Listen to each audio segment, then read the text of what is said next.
Today's shir is sponsored for Refuah Shlema for Alon Ezra Yaakov Ben Rivka Dina. So it should be Refuah Shlema for the Choleh. And thank you to the person who sponsored the shir.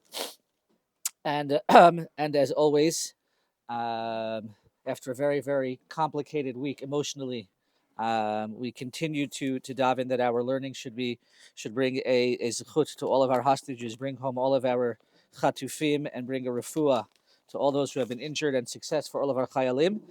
And as we always say, HaKadosh Baruch Hu should give guidance to our leaders to make the right decisions, Be'ezrat Hashem. And Yasher Koch to everybody for braving the cold this morning. Wasn't sure what kind of crowd we were going to get today. So kol hakavod to everyone for coming. Okay, so what I wanted to do today, we've been spending the last few weeks discussing the set text for tefillah, and the last week or two we've been discussing the opportunity to add in personal tefillah either within the classic text, or as last week we talked about personal tefillah outside of the context of the set tefillah. Today I wanted to talk about something a little bit different, and that is the concept of Makom Kavua. Makom Kavua, as we're going to see, is the concept of having a set place where you daven. And this is something that many of us are somewhat familiar with. What I wanted to do is really go through the source of it, the parameters of the halacha, and then understanding some of the reasoning behind why it would be important. So we're going to start with two gemaras that kind of set the basis for this concept. The first gemara is in source number 1, Gemara in Brachot. Amar Rabbi Chelbo, Amar Rav Huna.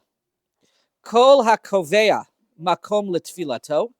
Anyone who sets a set place for his tefillah, Elokei Avraham be'ezro. The God of Avraham will be there and will help him.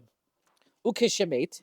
And when he passes away, Omrim lo, we're going to say about this person, a anav, what an anav, what a humble person, a chasid, what a righteous person, mitalmidav shel Avraham Avinu. He was one of the students of Avraham Avinu. He followed in the path of Avraham Avinu. Why Avraham Avinu? So says the Gemara, Avraham Avinu minalan dekava makom. Where do we have a source that says that Avraham Avinu set a place for davening? Dichtiv, as the pasuk says, Vayashkem Avraham baboker. Avram got up. El hamakom asher amad sham. That Avram returned to the place where he had already stood. The ein amidah el tefillah. And amidah is a reference to tefillah because in a different pasuk in Tehillim, the pasuk says Vayamod Pinchas vayifalel. That Pinchas got up and he prayed. So says the Gemara, we see from the story of Avram Avinu that Avram, when he got up to daven, he returned to the place where he had already previously davened. So Avram was what we would call Kovea Makom. He established a set place for him to daven, and therefore anyone who sets a set place for himself or herself to daven, he is one of the students of Avram Avinu, following in the path of Avram Avinu. And as the Gemara says, when that person passes away, we're going to call them an anav. They're humble and they're a chassid. Okay, so the Gemara is discussing the concept of setting up a set place to daven. What exactly is the connection between having a set place to daven and being an anav, being a humble person, or being a chassid? Unclear from the Gemara itself. We're going to see soon when we learn some of the explanations for the value of Makom Kavua. Some of the Mefarshim try to suggest a connection. So we'll see it soon. So we have to kind of put that in the back burner. We see the importance of it from this Gemara. What that connection could be to being humble and being a chassid, we'll hopefully explain in the continuation. So that's one Gemara. The second Gemara is the Gemara Mesechet Brachot. Also a little bit later, Zayin Amud Bet. Amar Rabbi Yochanan Mishum Rabbi Shimon ben Yochai. Rabbi Yochanan says in the name of Rabbi Shimon ben Yochai, Kol hakovea makom letfilato. Anyone who sets up or establishes a set place for his tefillah, oivav noflim tachtav. His enemies will fall away. Good thing to happen, right? Okay, Shene'emar, as the pasuk tells us in Shmuel, V'samti makom la'ami Yisrael. I will establish a place for my nation, for Yisrael. Unetativ v'shachen taktav v'lo yirgaz od v'lo yosifu b'nei avla la'anoto kasher barishona. So in this pasuk, we're talking about establishing a place for Am Yisrael. And at the end of the pasuk, it talks about how the b'nei avla, i.e. the enemies who come to hurt them, will fall away. Okay? So again, we have this concept of establishing a set place to daven, and that there's some kind of sigula, we don't really understand why, but that will occur that if a person establishes a set place, then his enemies fall away. Again, what is the connection between a set place to daven and your enemies falling away? Hopefully we'll see that soon. Okay, but these Gemaras serve as the framework for the concept of having a Makom Kavua. Now, what? Yes. When Avram returned to his place, was there anybody sitting there? I was wondering when that was going to come up. Excellent. For those who didn't hear it, the question was, when Avram got back to his place, was anyone sitting in his Makom Kavua? And what did Avram do? Right? And did Avram, or did the Gabbai have to come over? And yeah, so good. We'll hopefully get to the practical applications. Yes.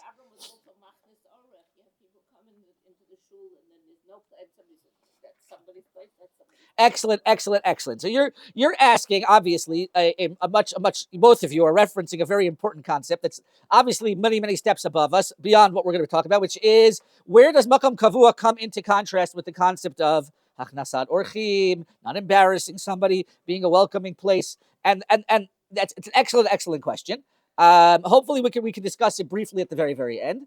But what I want to also just discuss is try to understand the basis for this idea, because also the truth is, if you look at the language of the Gemara so far, both Gemaras use the same phrase: Hakovea makom letfilato, establish a place for their tefillah. Does that mean the same building? Does that mean a set seat?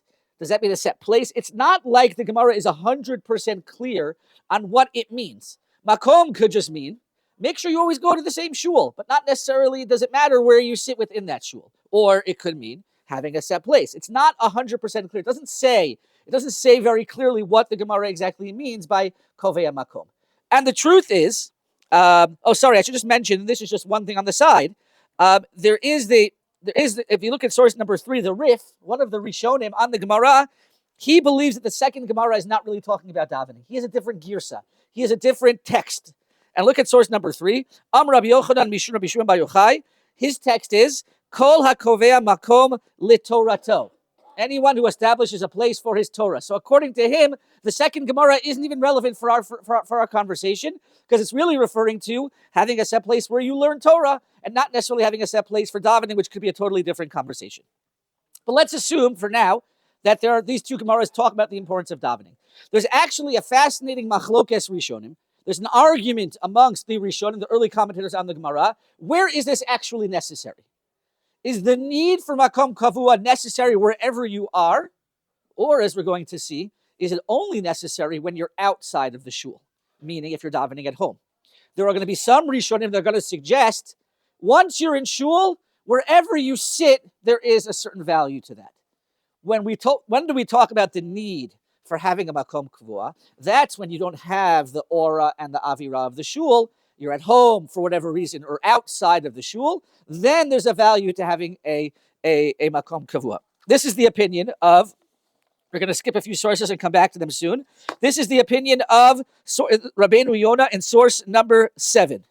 Source number 7, sorry for the jumping around today. Source number 7, Rabbeinu Yonah is a commentary on the Rif, one of the Rishonim, one of the early commentators. He quotes this Gemara, and he says this Gemara, the concept of having a Makom Kavua, is only relevant if you're not in shul. Okay, let's see it. Source number 7. Lo amar zeh, kol hakovea makom letfilato Elohei Avraham yeh be'ezro. Says the Rabbeinu Yonah, Lo yiyeh b'mkomot shel Beit HaKnesset.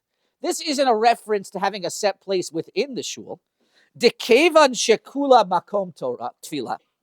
Since anywhere within the shul is a place that is designated for tefillah, ein lakpid im yoshev pe'amim b'zavid zu o pe'amim b'zu.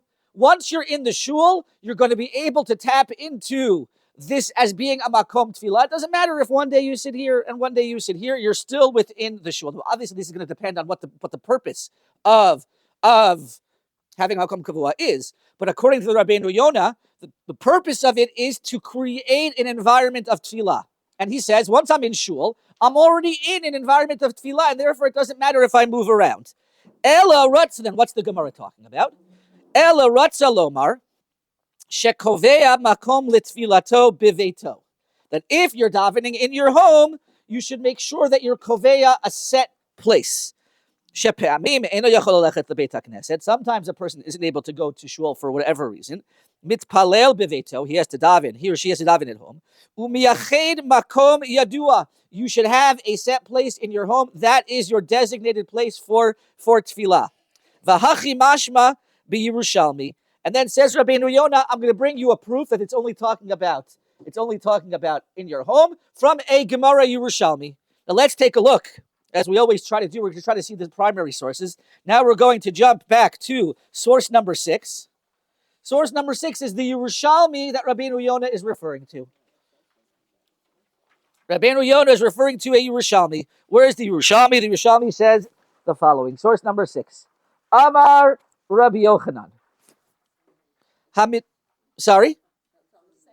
What's on the same page? I'm sorry. I just want to clarify. Please. According to this that we just read, there is no such thing as a Makom Kavua and people saving places. Okay, so wait. Okay. Good. I just want to be very clear.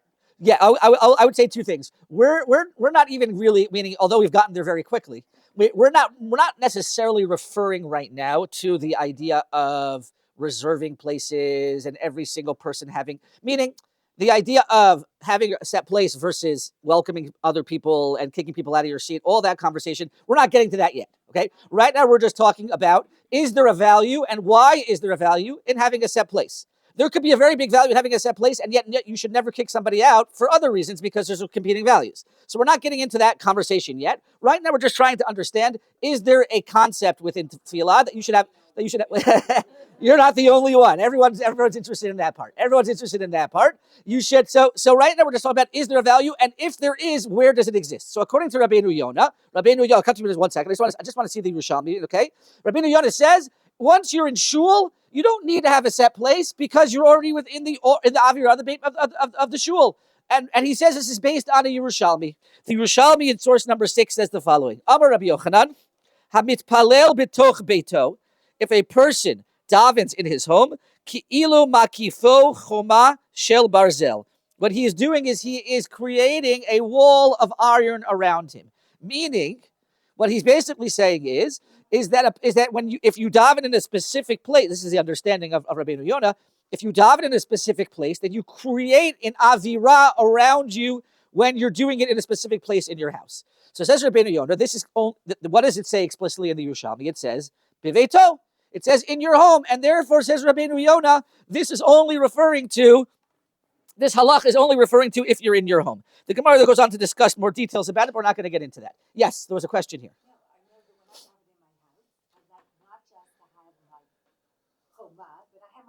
Chair, my specific Excellent. Okay, so actually, according to her, the shul, I feel the same way.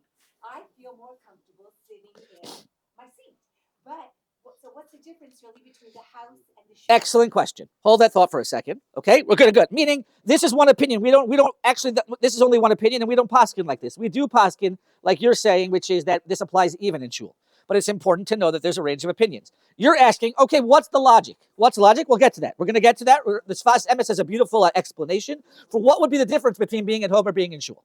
But in bigger terms, I think we could all understand that there's a difference between davening in a shul and davening in home, and therefore we could intuitively see that difference. Even though I agree with you that many people will say, I still feel different in a shul, and I understand what you're saying.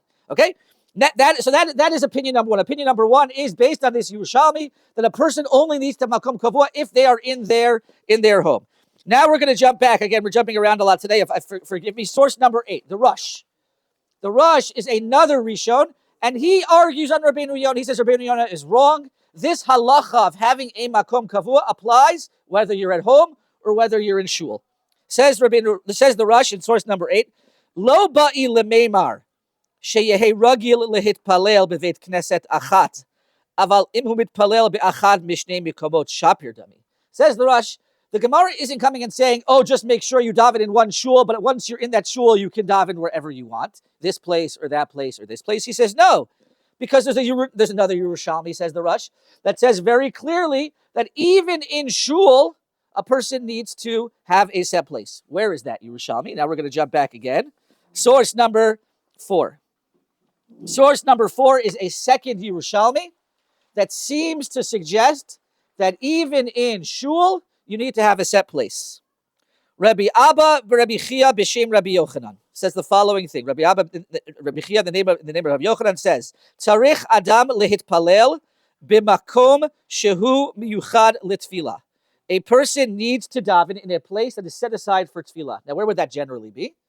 In the Beit Knesset. Good. So the first part of this is really only talking about, not even saying anything about having a space in the Beit Knesset, just saying you should be in shul. Why? Mahatam, says the Gemara, because the pasuk says, "B'chol makom asher azkir et shemi," wherever I mention my name.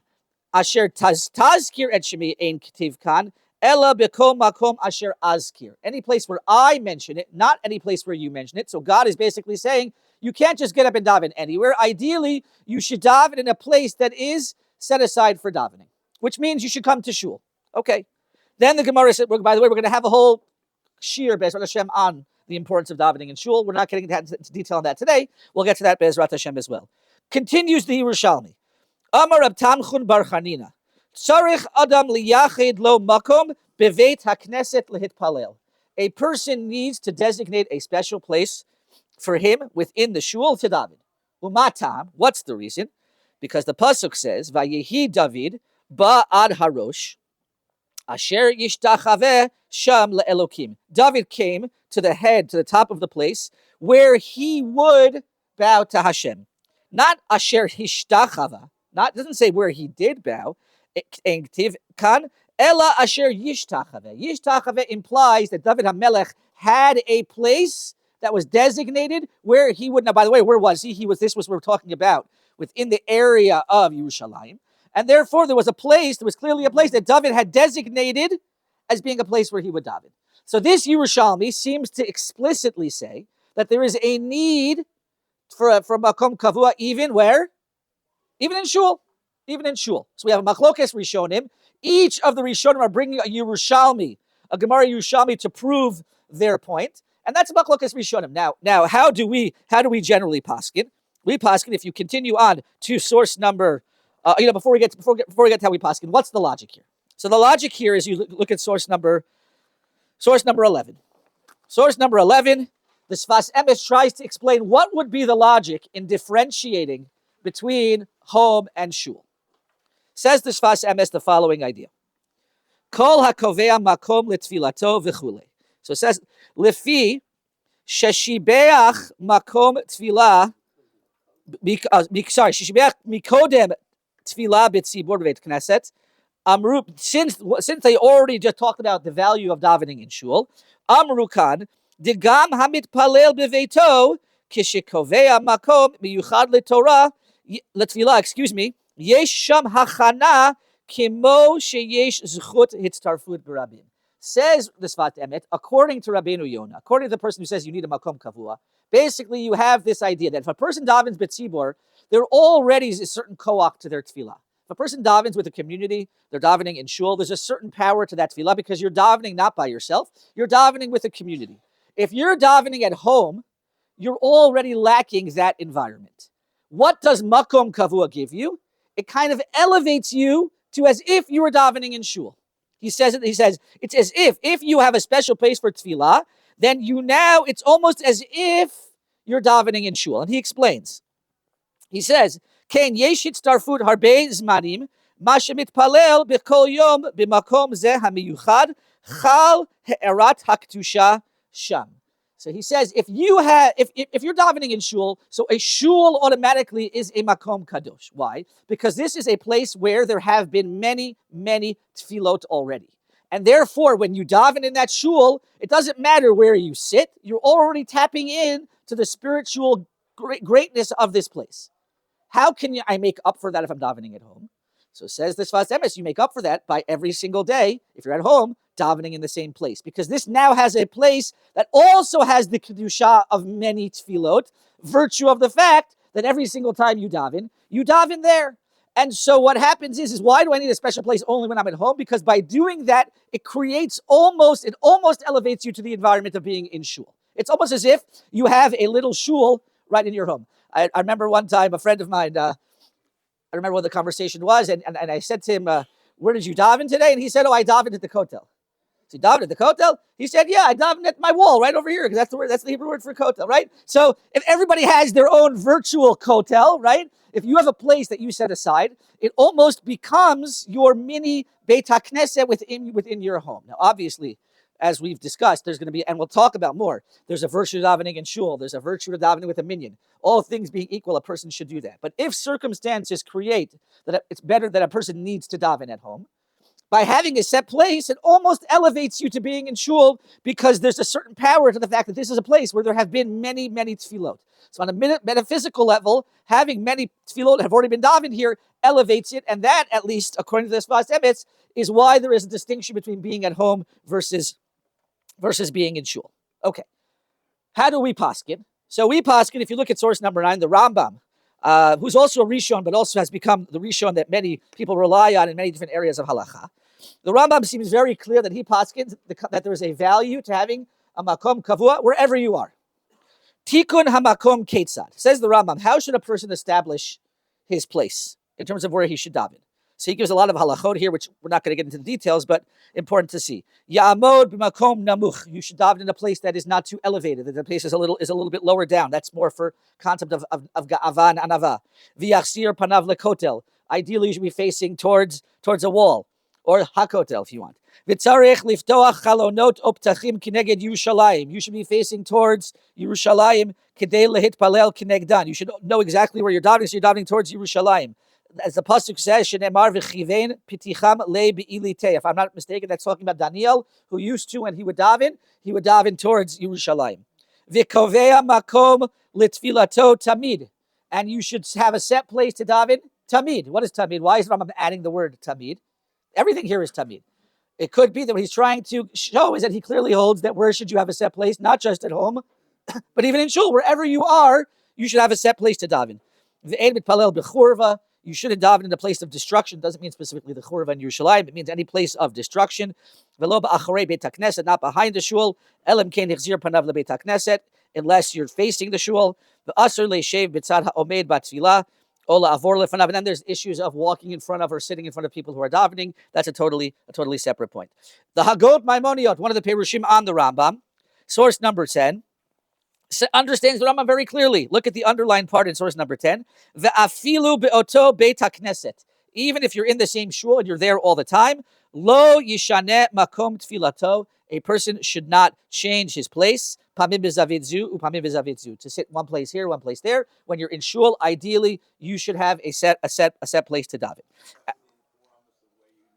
Excellent question. You are correct that when we talk about being in your makom, they do discuss that within 4 amot is considered to be within that place. I think that, as we're going to see, depending on how we understand the value of this, ideally you should be sitting in your place, because part of this is about having a certain association that you have with it, a comfort that you have with it. So ideally it should be your seat. But if you can't, that the poskim do say that you should try to sit within 4 amot is still considered to be within your makom. Now the Shulchan Aruch at the very, very end, I think he doesn't have a source. I might have forgotten to add a source here. Again, sorry, the last source, very, very briefly. He paskins like this as well.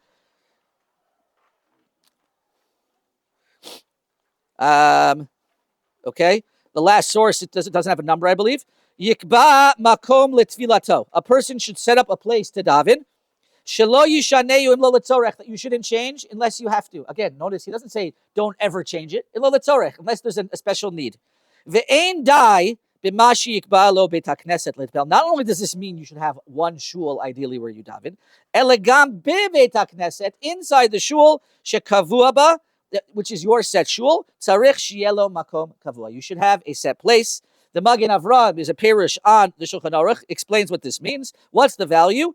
So we're going to see a number of different explanations, but already the Magen Avraham says right here, Yikba makom, v'gam kishemitpalel beveito, Yikba makom. Even when you're at home, you should also daven shelo yibal belu b'nei habayit, so that your family members don't come in and bother you. They should know that this is the place where you daven. Makom kavua. What is a makom kavua? So this he mentions what you just pointed out. V'nira li detoch dalad amot chashiv makom echad. That once you're within dalad amot, within 4 amot, which is approximately, for those of you who still think in feet, which I do, approximately 8 feet. that would be considered to be makom echad. Okay, so we see very clearly that there's this concept of having a makom kavua. It exists both at home and in shul. We saw machloket where exactly it applies, but we poskin that it applies in both places. The question is why? Meaning, we saw the distinction between why maybe those who say only at home, because that it elevates your tefillah to almost be in a shul. The question I want to understand is, okay, within the shul, why is it such an important value that we have a makom kavua? Before that, I see there was a comment or a question. Yeah.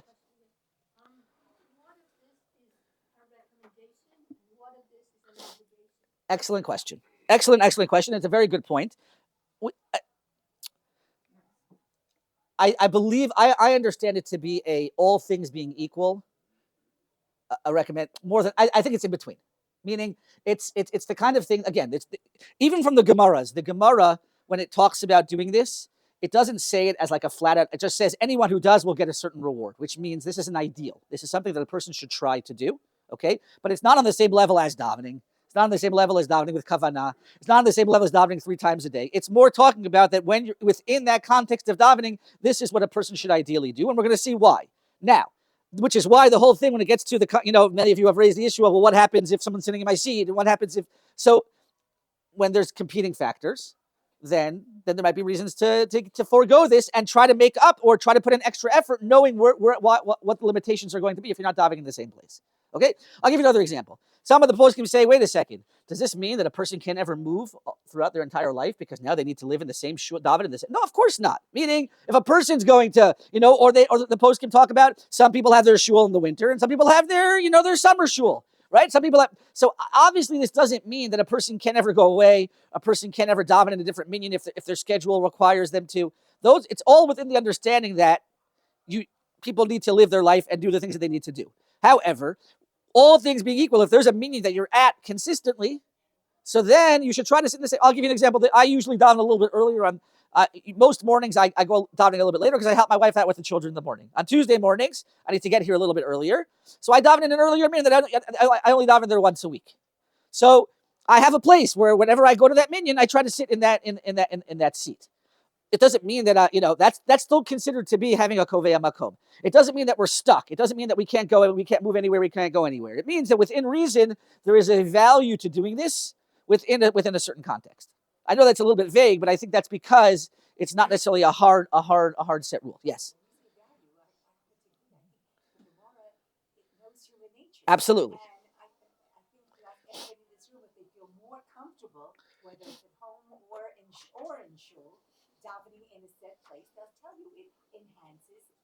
Yes, I agree. That's what we're going to see. It's a recommend. Exactly. Correct. We're going to see there's a number of different explanations for what that is. One second. Sorry. Yes, just I saw there was one other hand, and then I'll come to you. Okay. Yes.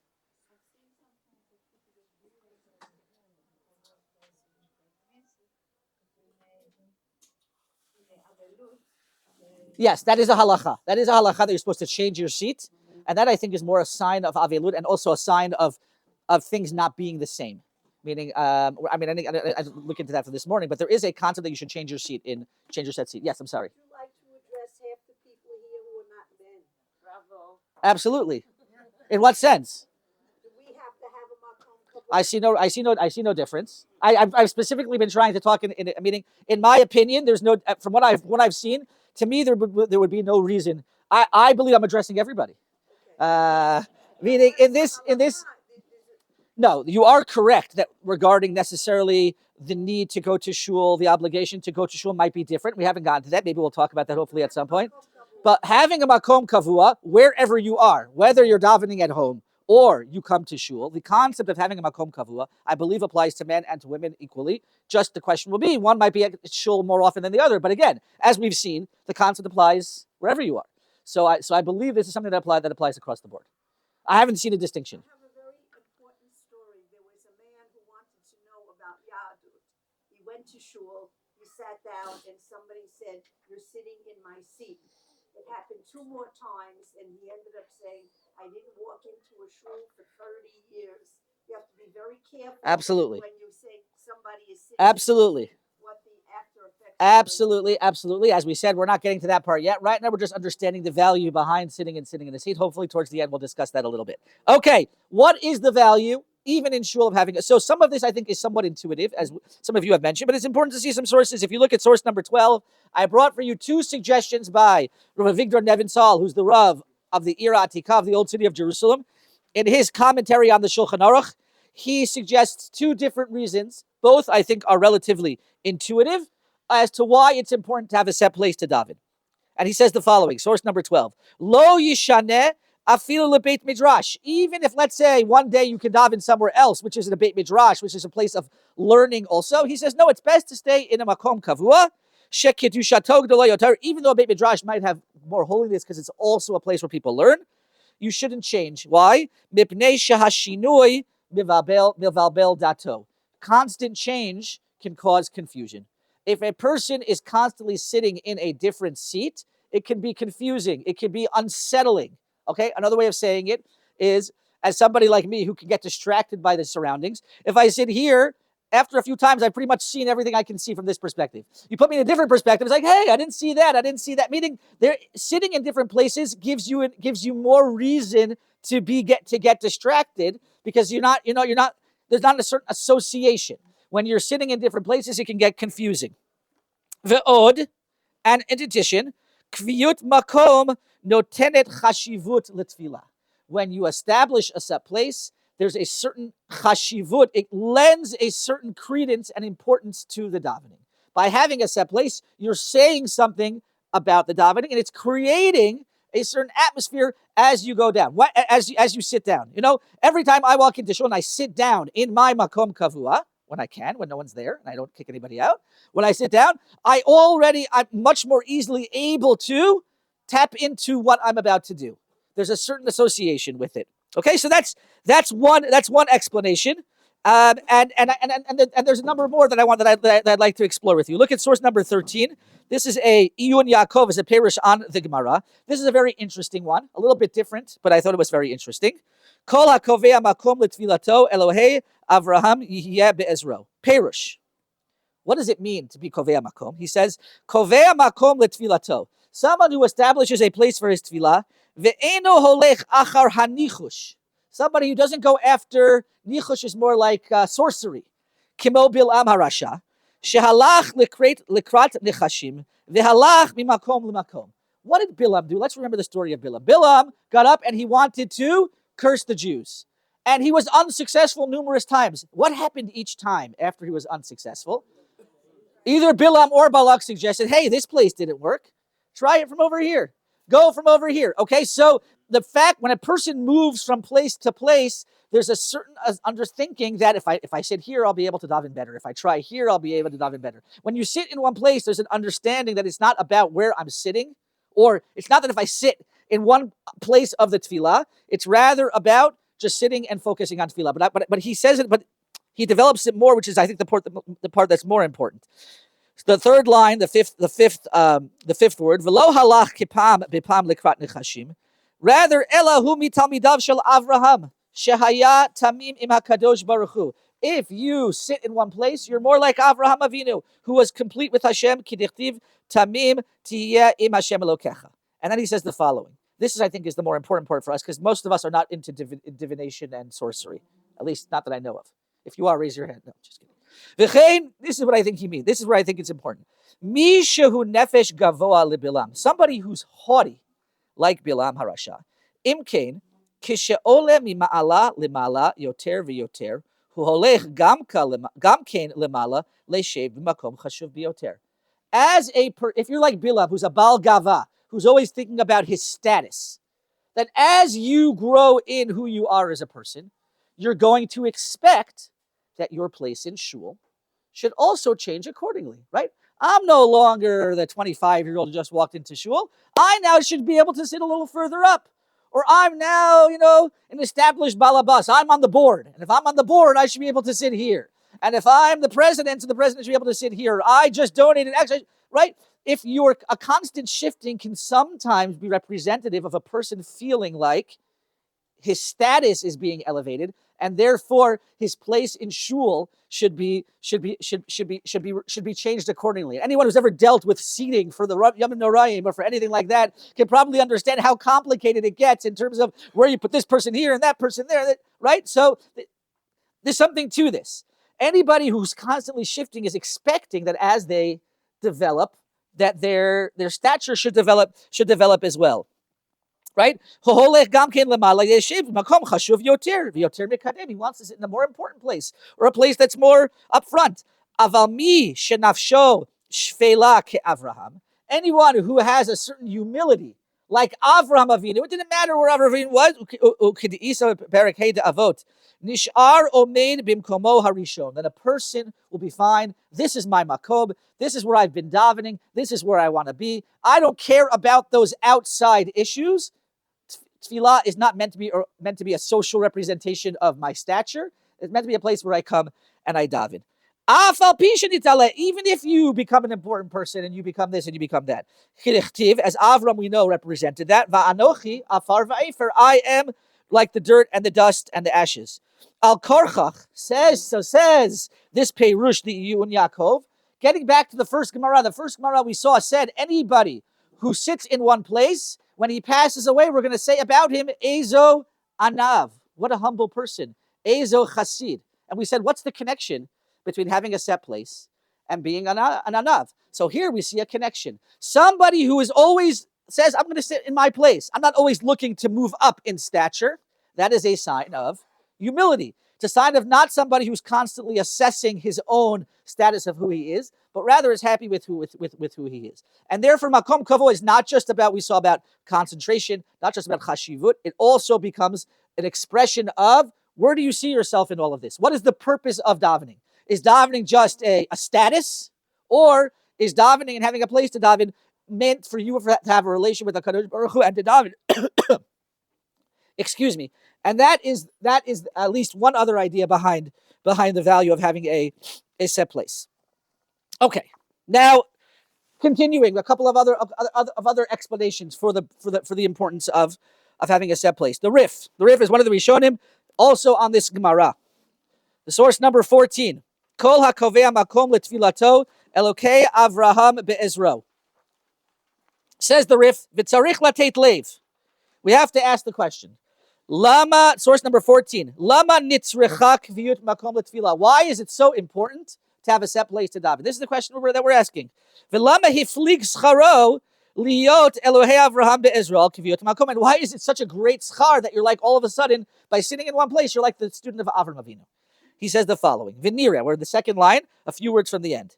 Sheliyot tzarich adam lasot tfilato tachanunim v'rachamim lahakadosh baruch hu. The purpose of tefillah is for tefillah to be about establishing a relationship with HaKadosh Baruch Hu, pleading to Hashem, davening to Hashem. That's the purpose of tefillah. V'ha'oset tfilato keva.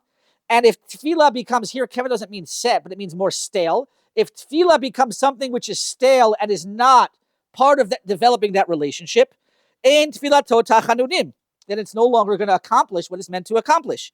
V'ha'adam kishamit palel, if a person davens, ve'eno mitpalel beko makom sheyizdamein lefanav, and he doesn't just try to daven in any place he can find, aval holech hu el makom kviyuto, but he's insistent that when he davens, he tries to always daven in the same place. Hu yoreh she'ein tfilato alav kekeva umasa. You're showing that tefillah isn't just a burden. Ela tfilato tachanunim. Rather, tefillah is meant to be a relationship. Therefore, you try to find that place. Because if you saw tefillah as a burden, as something I just need to do, you would try to get rid of it and you would dive in wherever you could. The fact says the Rif, by having a set place, what you're showing is this is an important thing. And similar to what Rav Nebenzahl said, this is important to me, this is a value to me, and therefore I'm not just going to daven wherever I can, whenever I can, in any way that meaning obviously we talked about doing that separately. But the chiyuv of davening shacharis, mincha, and mariv, the actual obligation, the daily obligation, by not just saying, well, I'm going to go to the closest shul and sit right when I come in and just get this over with, but rather, no. I have a place that I like to go to. I have a place that maybe it takes me a little bit longer to go to. But this is a place where I'm comfortable. We're showing HaKadosh Baruch Hu that we're taking this seriously. And when you take it seriously, it's obviously going to be very, very different in terms of how HaKadosh Baruch Hu hopefully will react to us. And that's what Makom Kavua shows. If you look at source number 15, Rabbeinu Yonah says something very, very similar. Look at the underlined part in source number 15.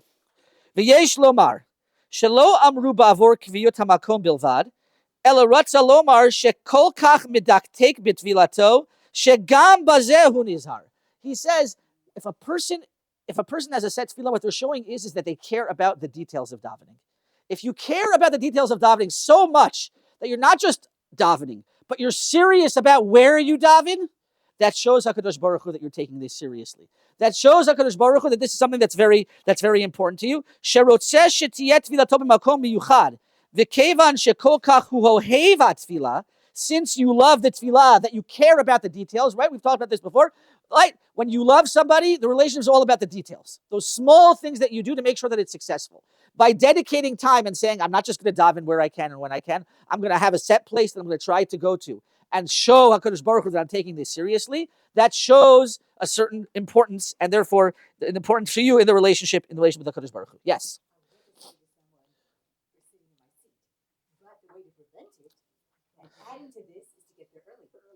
We'll get to, yes.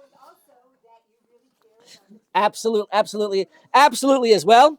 Absolutely, 100% as well. 100%. And again, we're going to get to that soon. Look at source number 16. I just want to do a couple of more explanations here for the value, and then we're going to touch upon that last point as well. Rav Melamed in Pnei Halacha also talks about this, and he again, it's a similar idea, but I think he adds a bit of a twist to it. Source number 16. Mitzvah livchor beit knesset ulitpalel bo b'kviyut. It's ideal. It's a mitzvah. You should try to find one shul and stay there. V'lo yishatneh et makom tfilato b'lo tzorech. You shouldn't change your place without any need. V'kach nahag Avram Avinu shekava makom letfilato. And the same thing that we know that Avram Avinu did. Shene'amar vayashkim Avram baboker el makom asher amad sham et pnei Hashem. Mashma shayalo makom kavua shaya ragil lamod bo lifnei Hashem. That implies that he had a set place where he would always daven. Says, now what's the value? Says Rav Melamed, Kviyot hamakom letfilah mar'eh she'hakesher el hakadosh baruch hu muchlat. When you have a set place, it shows that there is a stability to your relationship with Hashem. Shekol sha'ar dvarim ba'olam yicholim lehishtanot. Because many aspects of our relation with Hashem change.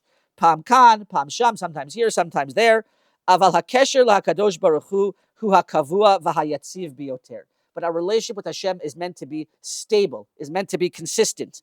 V'alkein ra'ui sheyitkayem b'makom kavua. And therefore, it should take place in a set place. He then goes on to also talk about how that also shows that you have to have not just the same shul, but you should have a set place. So it's a similar idea in terms of chashivut, but he's adding on this point of it being stable, there being a certain sense of stability. The way that I understand it is that kind of, if a person walks into shul and okay, I don't really care, I'm going to dive in here, I'm going to dive in there, I'm going to dive in here. Attitude-wise, it implies a certain lackadaisical attitude towards what you're about to do. But if you take what you're about to do seriously, and you take what you're about to do as being part of a continuous relationship, a constant relationship with HaKadosh Baruch Hu, that often depends on constancy. We all know all relationships. The most important part of those relationships is the consistency and the constancy of that relationship. And when you have a set place where you daven, you're adding a certain constancy to that relationship. Look at source number 18, the Maharal. Now, the Maharal is a very unique way of talking, but he says this idea, but he says it in a very, very beautiful way. Source number 18, the Maharal. Mishleimut HaTfilah, part of the completion of tefillah, shelo tehei tefilato b'mikre kara, that your tefillah shouldn't be kara, which is happenstance. It shouldn't be inconsistent. Why? Ki hatfilah hu hadvekut bo yitbarach. What ultimately is tefillah? Tefillah is connecting to HaKadosh Baruch Hu. But we talked a long time about the different reasons for why we daven, and one of the different reasons that was suggested was tefillah is meant to create a chibur, a connection, a dveikut with HaKadosh Baruch Hu. Sheha'adam mitdabek b'tfilato. Through tefillah, a person connects with Hashem. Ve'im ha'dveikut hazeh b'mikre bilvad, eino nechshav dveikut klal. And any kind of real connection that is just happenstance or inconsistent is not a strong connection. When a person wants to develop a strong connection, the key to developing that strong connection is consistency, is a certain is something that is kavua. Kikol mikra hulizman. Anything which is inconsistent or happenstance is only temporary. Ulisha'a is very ve'eno tmidi and is inconsistent. Avar davar she'eno mikri hu tmidi. Something which is not happenstance is more constant. Lekach ra'uay sheyad ve'kut hazeh shelo b'mikra klal. Therefore, it shouldn't just be inconsistent; it should be much more consistent. Ve'al zeh ba'a ha'hazara she'ikbeh makom. That's why it says you should set up a place to daven. Ve'inyan kviyut hamakom litfila mipnei ki kviyut hamakom moreh she'en hatfila shelo b'mikra. You're showing by having a set place that davening isn't just something I do, off the cuff. Ki mikrez ein lo kviyut, because something which is mikra doesn't have consistency. Im yoshev pam echad makom zeh, pam b'makom acher, davar zeh eino kviyut klal, ve'ein zeh dveikut be'etzem rak mikre kara. When you don't have a place, you're showing that it becomes much more happenstance as opposed to something which requires consistency. Yes.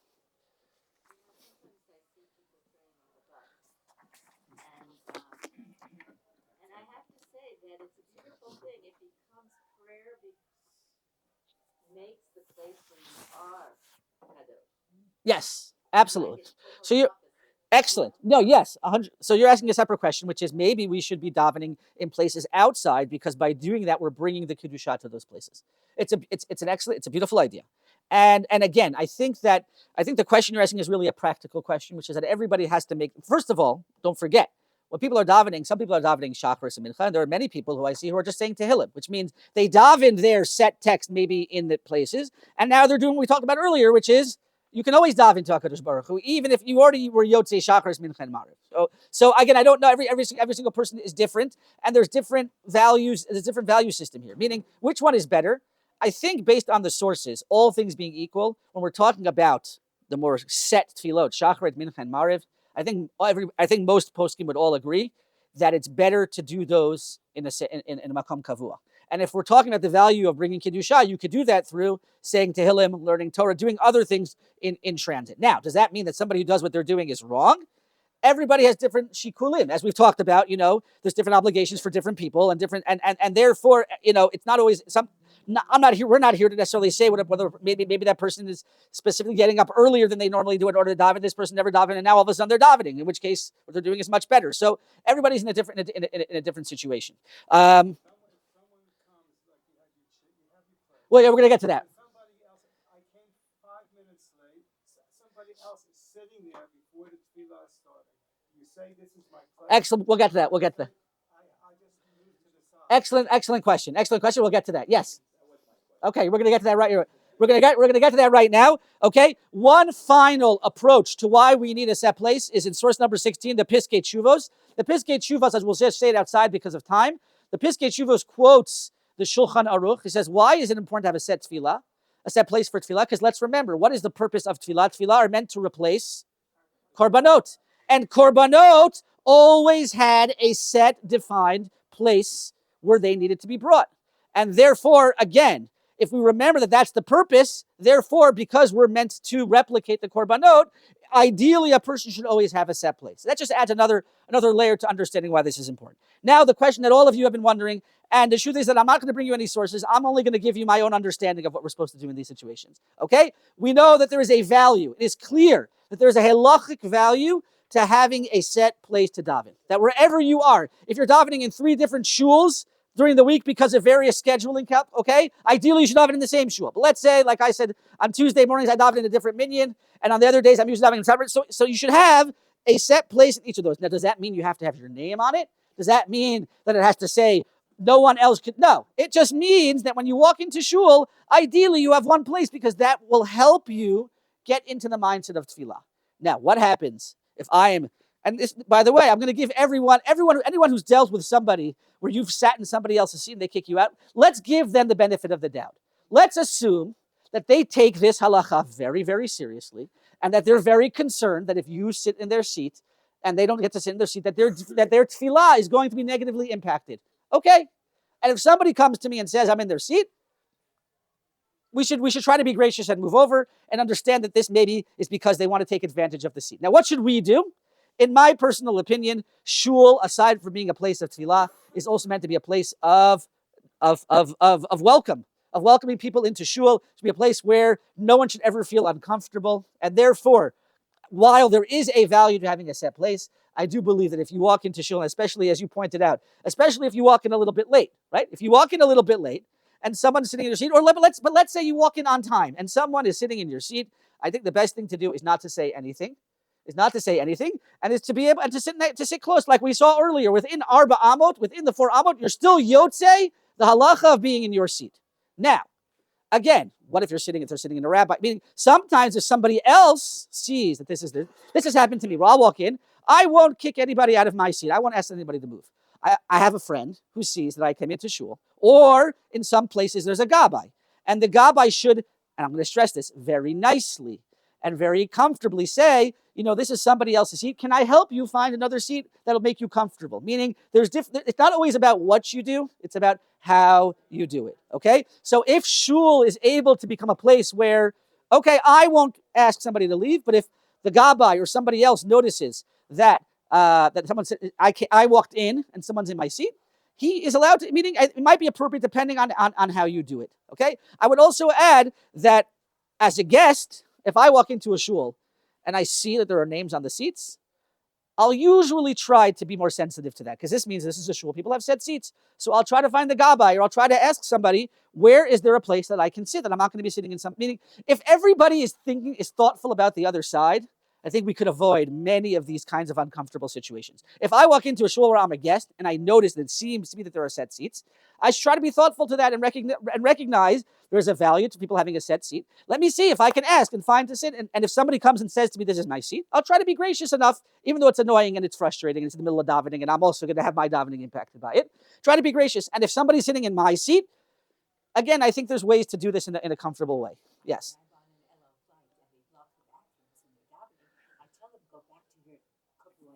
You're raising a separate question, which is very good, which is davening on an airplane. Yes, many, many years ago, I personally decided that I was uncomfortable davening on air, and I will, even if there is a minyan happening, I will always daven in my seat. And I've heard that there are many poskim who say that you should do that.